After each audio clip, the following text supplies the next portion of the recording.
네, 안녕하세요. 아침 공부 이찬영입니다. 지금 현재 이 어떻게 공부할 것인가 라는 책, 헨리 레디거의 이인이 쓴 이 책을 같이 한번 나눠보고 있는 중이고요. 오늘은 제 5장 안다는 착각에서 벗어나라 라는 부분들을 제가 읽은 것들을 토대로 해서 같이 한번 나눠보도록 하겠습니다. 본격적인 내용에 들어가기에 앞서서 제 개인적인 경험을 한 가지 좀 얘기하자면요. 저는 원래 철저한 지독한 무신론자였습니다.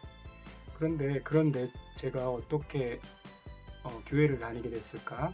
하나님을 믿게 됐을까 생각하면 사실 지금도 신기한 구석이 많아요.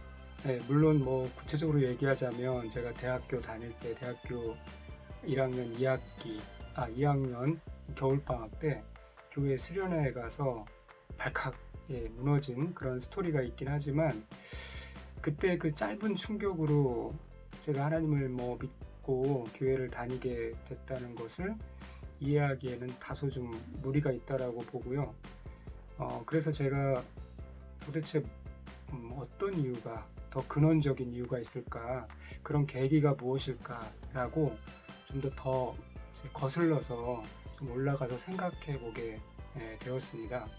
그때 이제 그 부딪게 되는 또렷한 장면이 저에게 있어요. 아주 오래전 얘기입니다. 초등학교 1학년 때 일이거든요. 제가 한 살 일찍 들어갔으니까 7살 때였습니다.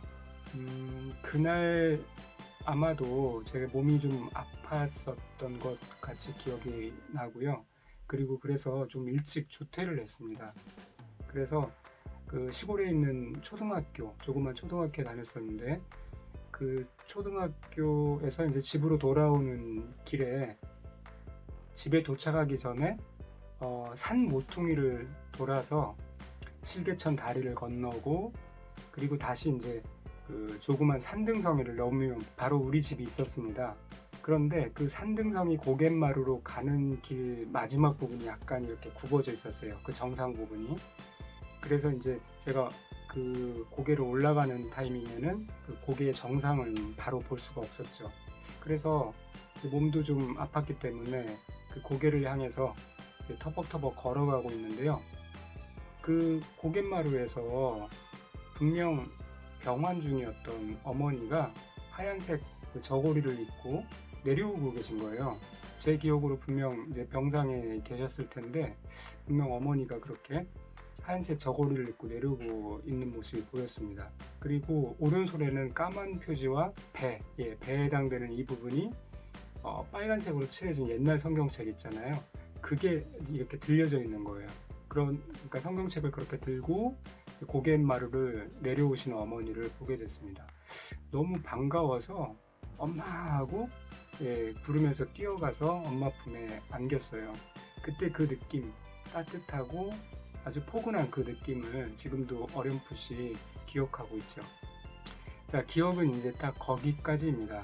그 장면이 워낙 이제 강렬해서 이제 그 장면만 기억나고 벌써 몇 년 전인가요? 50년 가까이 지난 일이라서 어쨌든 아주 오래전 일이라서 이제 그 장면 외에는 다른 것들은 앞뒤가 기억이 나지 않습니다. 갑자기 그 생각이 난 것은 이제 대학 시절에 수련회에서 그 제가 하나님을 믿었던 그 사건과 이렇게 맥락이 이어지는 것 같단 말이죠. 자, 그런데 참 재밌는 사실은 저조차도 과연 어머니가 그 돌아가시기 바로 전이었거든요. 그해 겨울에 어머니가 돌아가셨고 그런 사건이 일어났던 게 가을 무렵이라고 생각되니까요. 몇 달 후에 어머니가 돌아가셨는데 말하자면 암 말기 환자셨습니다. 그 즈음에 어머니가 과연 자리를 털고 일어나서 그렇게 움직일 수 있었을까라는 거죠. 그래서 제 기억이 정확하지 않을 수도 있기 때문에 가족들에게 좀 물어봤어요. 그런데 가족들이 한결같이 다 그렇게 얘기하는 거예요. 한때 좀 좋아지시긴 했지만 그래도 그 먼 거리에 있는 교회에 혼자 가실 만큼 호전되지는 않았을 것 같다라는 게 대부분의 가족들의 이야기입니다. 몇 년 전에 아버지도 돌아가셨는데 아버지에게도 한번 여쭤봤어요. 그런데 이제 아버지도 비슷한 말씀을 하셨어요. 그래서 참 사실은 그 사실이 분명 있었던 것은 제 기억 속에 또렷한데 과연 그것이 사실일까? 라는 또 의문도 마음 한켠에 있는 것은 어쩔 수가 없는 거죠. 심리학 용어에 상상팽창이라는 그러한 용어가 있습니다. 상상하는 행위에는 그런 일이 있었다고 쉽게 믿게 하는 효과가 있다라는 말이죠. 그러니까 만약에 제가 이 사실을 상상팽창에 의해서 기억하고 있는 것이라 그러면은 저는 그 당시에 어머니가 그 병원에서 기적처럼 자리를 털고 나셔서 교회에 가실 수 있도록 기도를 어린 마음에 굉장히 간절하게 했던 것 같아요. 그러한 마음이 제 기억을, 어렸을 때 기억 뿐만 아니라 지금까지 이어지는 이 기억을 조작했을 수도 있었겠다, 그런 생각을 하는 거죠. 어쨌든 뭐 저는 그것이 조작된 것이든 상상팽창에 의한 것이든 그 기억을 실제로 있었던 소중한 사실로 영원히 간직하고 싶은 마음이 있습니다. 이런 상상팽창은 현실에 의외로 흔히 일어난다고 해요. 사람은 누구나 자기에게 유리하게 기억을 왜곡하게 되죠. 자신에게 중요한 사항만 기억하고요. 나머지 기억의 빈 공간을 팩트 여부에 관계없이 자기 기준에 맞는 것들로만 채우는 경향이 있습니다. 그것들의 대부분은 지극히 사적인 일일 뿐 사회적인 피해나 또 문제를 일으키진 않으니까요. 사실 별 상상을 하든 또 그렇게 왜곡해서 기억을 하든 큰 문제 될 건 없습니다. 그러나 이제 문제되는 상황이 있을 수도 있죠. 그런 것이 정치에 관한 일일 수도 있습니다. 간혹 낯 두꺼운 정치인이 뻔뻔한 거짓말을 계속 하게 되잖아요. 그리고 국민은 그 거짓말에 대해서 혀를 내두르지만 정작 본인은 자신이 거짓말을 한다고 못 느낄 수도 있을 것 같습니다. 왜냐하면 그 정치인에게는 그 일은 없어야 되는 일인 것이고요. 그래서 없던 일로 생각을 굳히다 보면은 실제로 없었던 일이 되는 거죠. 또 근래에는 또 약간 숨이 죽었지만 오래된 미투에 대한 기억, 이것들도 각자 원하는 바를 사실 조작될 수도 있는 거죠. 가해자는 그런 일이 없어야 하니까 없다고 믿고 그러니까 정말 없던 일처럼 믿게 되고요. 급기야는 억울하다고 하소연하는 그런 지경까지 이르게 되죠. 또 피해자는 피해자대로 그런 일이 실제로 있었으니 있다고 기억을 되살리다 보면 실제 있었던 것보다 더 부풀려서 기억을 왜곡하는 경향도 있을 수 있습니다. 책에서는 기억의 왜곡을 방지할 수 있는 유일한 방법으로 기록을 또 제시하고 있어요. 기억할 필요가 있는 중요한 일이라면 비교적 사실이 명확할 때 그 사실을 기록해 두면 좋겠죠. 그리고 그 사실을 필요할 때 검색해서 다시 볼 수 있다 그러면 우리가 일상에서 부딪게 되는 큰 사고나 그런 데미지, 기억 왜곡 혹은 기억을 하지 못하는 것 때문에 발생할 수 있는 그러한 사고나 데미지를 방지할 수 있을 것입니다. 저는 사실 기억력이 별로 좋지 않아서 지나간 사실들을 대부분 잊어버려요. 그런데 그럼에도 불구하고 거의 한 2000년대, 90년대 후반 이후의 중요한 사실에 대해서는 비교적 정확하게 복구를 할 수가 있습니다. 왜 그러냐면 저는 하루의 중요 사실에 대해서 대략 기록을 했고요. 또 그 일들을 검색 가능하도록 디지털화 해놨기 때문입니다. 그러니까 저는 예를 들면 2007년 11월 30일 그날 무슨 일이 있었는지, 중국의 어떤 병원에 제가 입원해 있었는데요.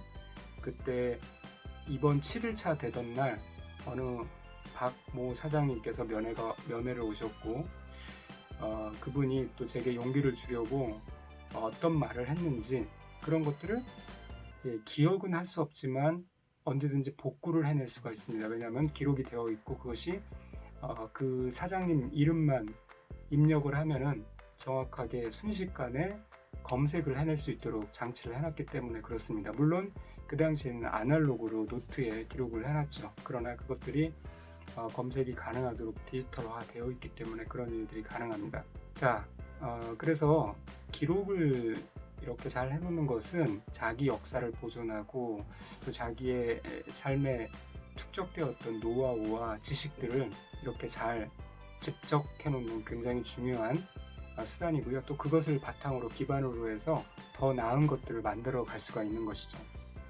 그래서 효율적인 기록과 그리고 또 그것을 잘 관리해서 또 언제든 끄집어내서 쓸 수 있는 그런 상태로 정리하는 것이 굉장히 중요하다고 생각하고요. 그런 것에 대해서 또 차후에 좀 더 나눠보도록 하겠습니다. 어쨌든 책에서 얘기하고 있는 기억의 왜곡을 일으킬 수 있는 요인으로 상상팽창, 암시, 간섭, 지식의 저주, 뭔가 안다는 느낌, 유창성 착각, 기억 동조, 거짓 합의 효과, 섬광 기억 등을 얘기하고 있는데요. 그것들에 대해서 간단하게 한번 좀 살펴보면서 넘어갔으면 좋겠고, 자, 이것을 이렇게 살펴보는 이유는 알면 그런 상황들을 좀 조정하고 방지할 수 있기 때문에 그렇습니다. 그래서 먼저 아까도 말씀드린 상상팽창이라는 거는 생생하게 상상했던 그 가상의 사건에 대한 기억이 어떤 실제 사건에 대한 기억만큼 확고한 그러한 현상들을 얘기를 합니다. 그 다음에 암시는 어떤 유도 질문이나 최면 같은 상황에 많이 활용하는 것인데요. 그렇게 이제 그 암시를 줌으로써 왜곡된 어떤 결과를 얻어내는 상황들을 얘기를 합니다. 간섭은 말 그대로 기억의 어떤 왜곡을 일으킬 수 있도록 간섭을 하는 현상을 말하는데요. 책에 재밌는 예가 있네요. 어떤 여성이 한낮에 TV를 보고 있었는데 그때 마침 그 강도가 들어와 가지고 성폭행을 당했다고 해요. 그런데 이제 그 여성이 묘사한 그 인상착의에 따라서 범인을 잡고 보니까 그 TV에 생방송 인터뷰를 하고 있었던 사람이 잡힌 거예요. 자, 이게 어떻게 된 거냐면 그 여성이 당시에 그 TV를 보고 있었단 말이죠. 그 성폭행이 일어날 그 바로 직전에 TV를 보고 있었는데 그 범인의 인상을 그 TV에 나왔던 그 등장인물로 묘사를 해버린 겁니다. 그렇게 기억이 간섭당한 거죠. 그래서 실제로 잡아보니까 범인이 아니라 그 방송에 나왔던 방송인이었다 라는 그런 예를 통해서도 그런 어떤 순간적인 간섭이 또 기억의 왜곡을 일으킬 수 있다라는 얘기고요.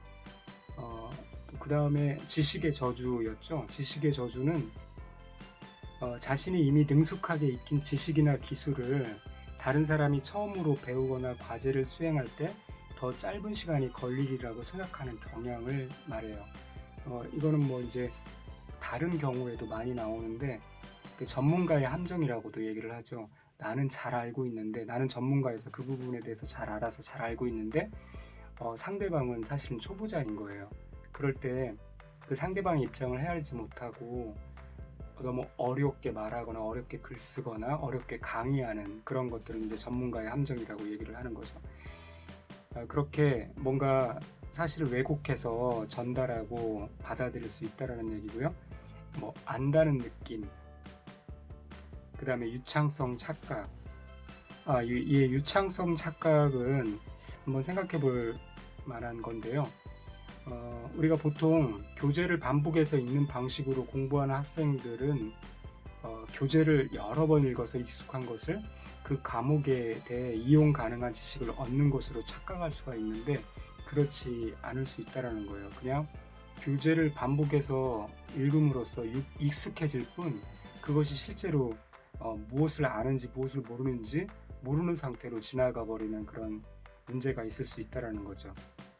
그 다음에 사회적 영향에 따라서, 그 다음에 거짓 합의 효과에 의해서, 섬광 기억에 의해서 여러 가지 상황에 따라서 이제 그 기억이 왜곡될 수 있다는 사실들이 책에 나와 있는데요. 중요한 것들은 좀 같이 살펴봤고요.